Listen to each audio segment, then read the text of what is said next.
Hi everyone, welcome to this reading. So I have my crystal ball off to the side. I will be scrying throughout this message. If you're new to my channel, my readings are a little different. And if you're returning, welcome back. You know how we do if it doesn't resonate with you. If you're forcing the story to fit, arguing with it in any way, just leave it behind for the people who it's meant for. Channel members, you guys had your second in the 5-part book series post yesterday. It posted just a little bit earlier.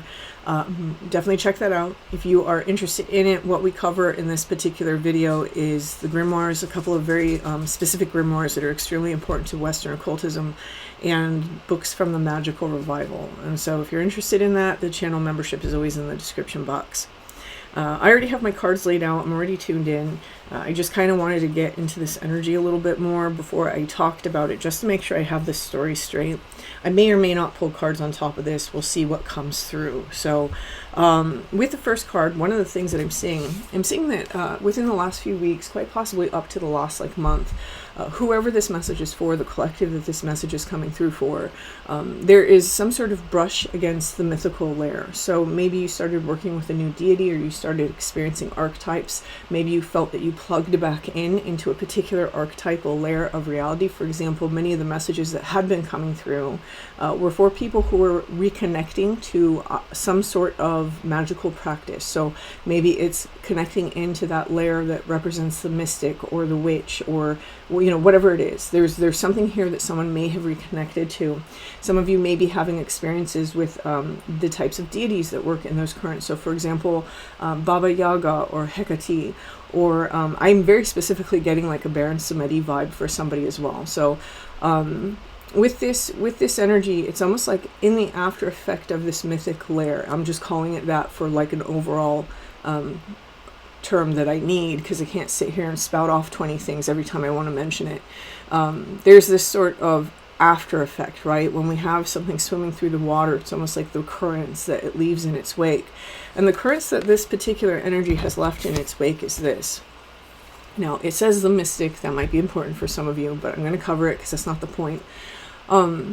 It's this aperture, right? We've seen through a veil, or we're now able to perceive something. Many of you may be having spirit experiences now, or you may be thinking about ancestors heavily. There's something going on in the beginning of February with the position of the sun, usually around 15 degrees Aquarius. And this has been observed through many cultures throughout time. And one of the things that those cultures typically associate this time with is the thinning of the veil. And this is something that is happening right now. That thinning of the veil is usually preceded by this energy, by something that is arising from a deep place within our psyche, making itself known, and then kind of being that sort of threshold or gatekeeper that opens the veil for us to see a particular aspect of the spirit world, the astral, however you resonate with that being.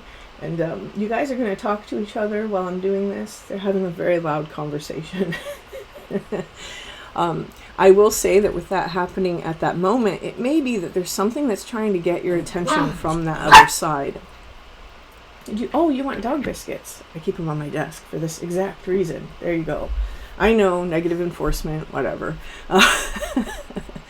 If you saw these cute faces looking at you being naughty, you'd want to negatively reinforce it too.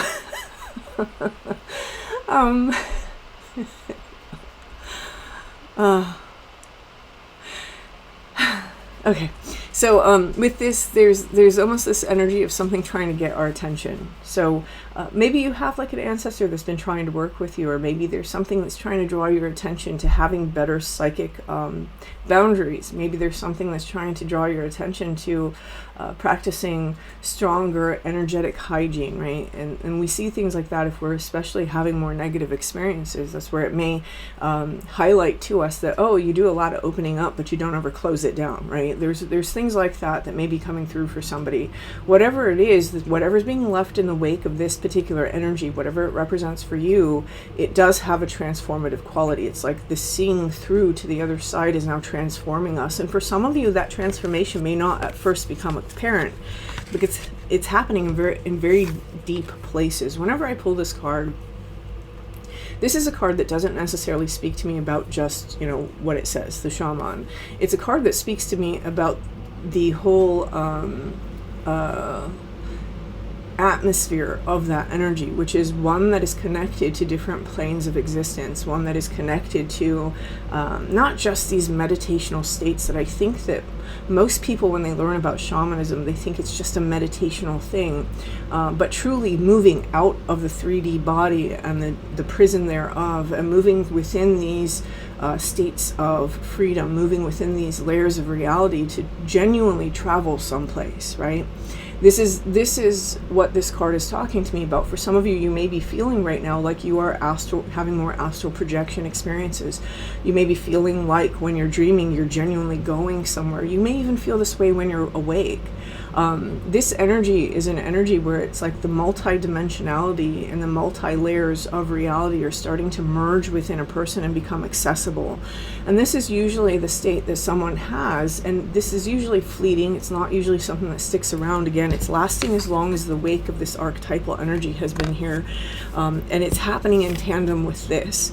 This sort of energy is usually something that we see for a window of time. I'll put it that way, because it can vary. But in this window of time, this is where someone gets to learn deeper about the interconnection and the oneness of things. And so there's some sort of enlightenment or profound insight that's coming through in this moment for someone. And if it's not happening now, it will. This card promises that it will.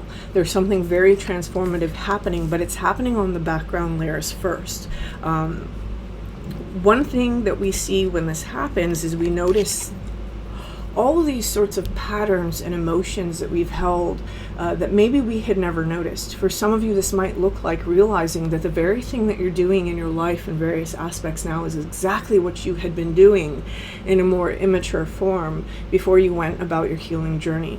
For some of you, this might look like seeing that, wow, like I never realized that I have these certain conversations going on within myself that are really holding me back. I never saw this, right? Even if you're somebody that's extremely self-aware, this might be something that's finally coming up into your pre-conscious layer and being accessible to you now, something that wasn't accessible before. Here what we have is we have this 8 of Swords, and this 8 of Swords is implying that whatever this is that's starting to come through, and this is all part of the transformation that's happening in the background first. This energy has been an energy that has kept us stuck in some way. We didn't have to be stuck. It simply kept us there from this subconscious sort of state.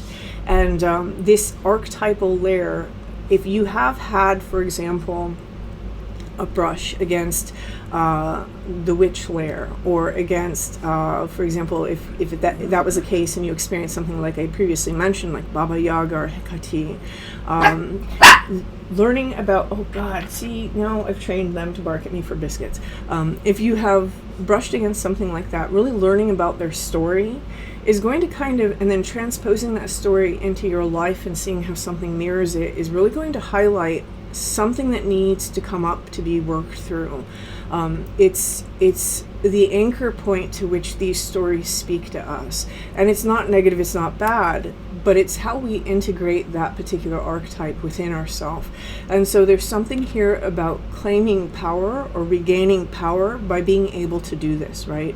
By being able to appropriately name the fish, integrate the information of that so that now we truly see our reflection in this calm water.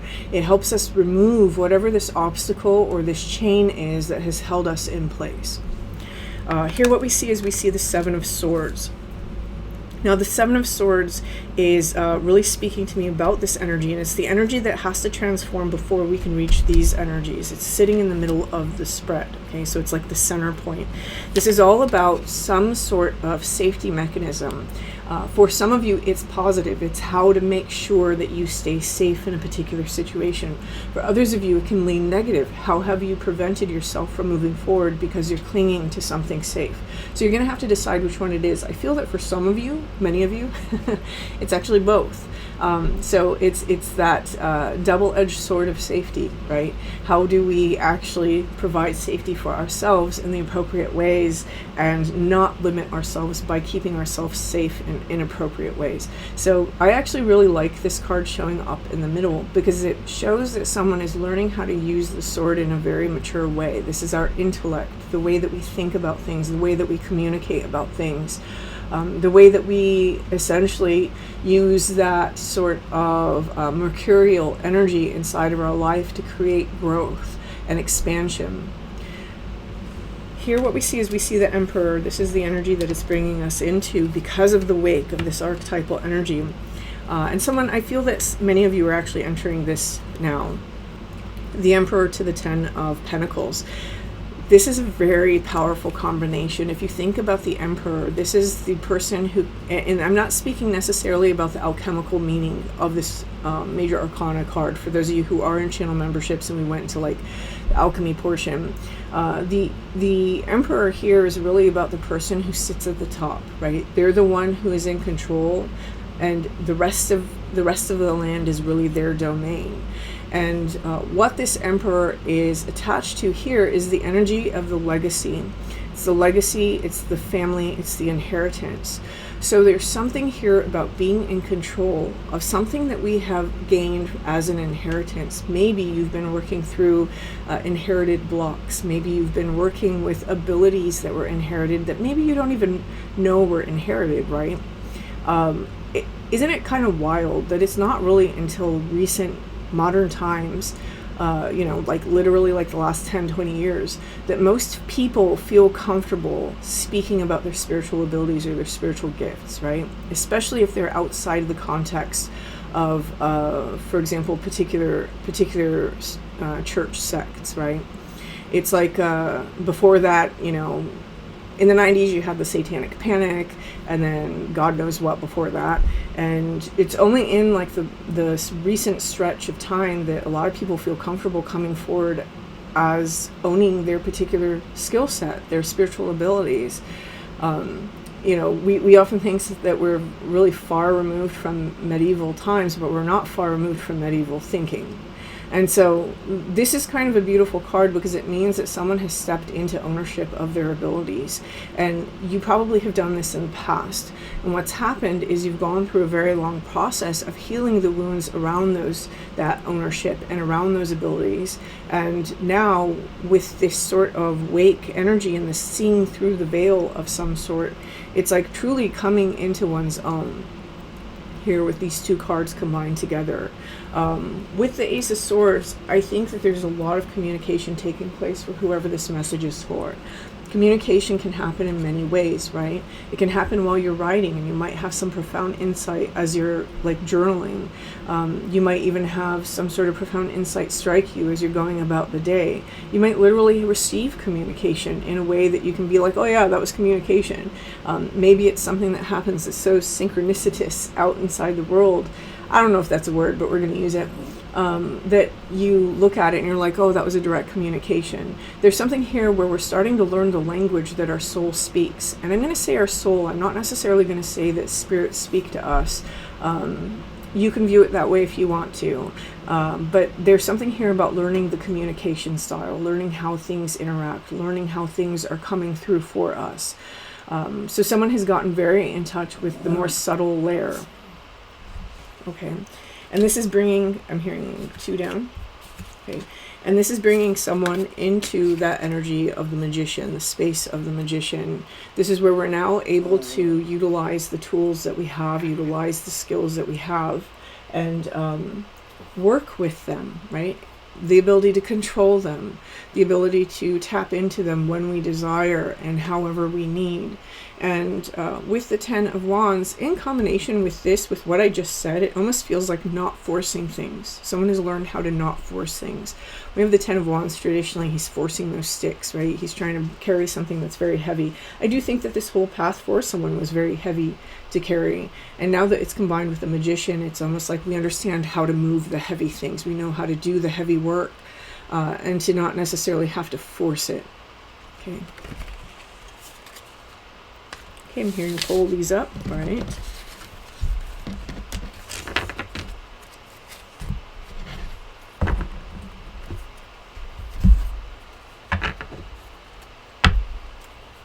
Three colors. And then the bottom card will be our last card.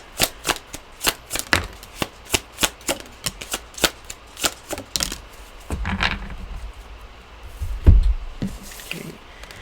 So the Eight of Wands. Again, a lot of movement, a lot of communication with that Eight of Wands. This card is funny because the imagery for me is almost like Red Riding Hood that goes out on like this massive quest. It's like Red Riding Hood meets Lord of the Rings. She's not just concerned anymore about the wolf posing as grandmama. She's going out to basically find the big bad wolf on her own, right? This is where someone who is kind of like the demure little victim now becomes the hunter of her captor. There's something here that is like, there may have been an energy that somebody recently discovered inside of their life, going back to that Seven of Swords, where we realize who the bad guy actually was, right? And I don't mean something projected outward. I mean something that maybe we've held internally. For some of you, it may even be something on a spiritual level. And this feels a little bit like somebody who has empowered themselves enough to be able to go and assimilate this information. It's like tracking something down in order to deplete its power over you. Interesting. Here with the Queen of Cups, I do feel that for some of you, you are moving in astral spaces to do this. Others of you, this is going to be the emotional layer. So digging into your emotions to really get at the what is it? The Bowser battle, the big boss thing. And yeah, the English is an Englishing thing. I don't know if thing is coming through. That feels very important somehow. So for somebody, maybe that in and of itself means something. With the Queen of Cups, I'm being drawn to how she's emerged up to her heart level. There may be this disconnect between the spiritual layer of our reality. Oh, okay, no, they're saying it's going into the Hangman. So it's like this split. It's the emotional layer is kind of covering our ability to give and receive. It's covering our sense of confidence or self-identity. It's covering our primal roots and our creative faculties, maybe even issues regarding family and roots and sexuality. And then going down into the root space is it's emotionally affecting our stability in some way. Meanwhile, this upper layer, this other split, is very focused on thinking. So thinking maybe too much about how we say something before we say it. Maybe thinking too much about the things that we're perceiving. Maybe thinking too much about the future and where it is that we're going. So this has put someone in this sort of stasis or this hangman position. This can look like a lot of things. You know, you might have a lot of movement in one area of your life, but then there's one particular area of your life where you just feel frozen and you can't move and enter this type of energy. For some of you, this might be all areas of your life. The interesting thing about it is that this stasis is often required in order to reach the breakthrough. And that's what happens with the hangman. He hangs on this tree until he has that moment of divine revelation. And then suddenly he has the knowledge of the forces of the universe, right? So I feel like that's what's happened here, is someone has been in this holding pattern for so long underneath some sort of Seven of Swords self-sabotage energy. And now that this archetypal energy has come through, is becoming integrated, the after effects of it not only is leaving someone peering behind the veil or having more experiences as they reclaim their ancestral abilities and kind of take ownership of those things, but it's allowing someone to finally get off that cross, so to speak. It's allowing somebody to understand what needs to be done and what is the actual enemy inside of their life, or if there even is one, right? So the last card is the King of Wands. And I love that this is how this ends, because the King of Wands has mastered his willpower. He knows how to direct this willpower to get things done. The King of Wands is the counterpart to the Queen of Wands, who is the Witch of the Tarot. And so here what we see, we could say with his great big staff, is the Wizard. There's something very magical about the collective that this reading is moving through for. Very magical, for some of you, very mystical, right? And this is where someone has understood that reality is not all that we see. Reality is a lot more intangible than it is tangible. And whether you resonate with that being completely separate and cut off from yourself, as most people do, or if you're resonating with that as arising from you, there's this energy of knowing how to move through the spaces in a way that really resonates with your soul now. And this is very empowering. This is very empowering. And this is one way that someone is moving through the world and moving through their life in a brand new way that is ultimately part of who they are. So I'm going to leave this here. I hope this resonates with you. And if it does, feel free to leave me a like. Feel free to leave a comment. And until next time.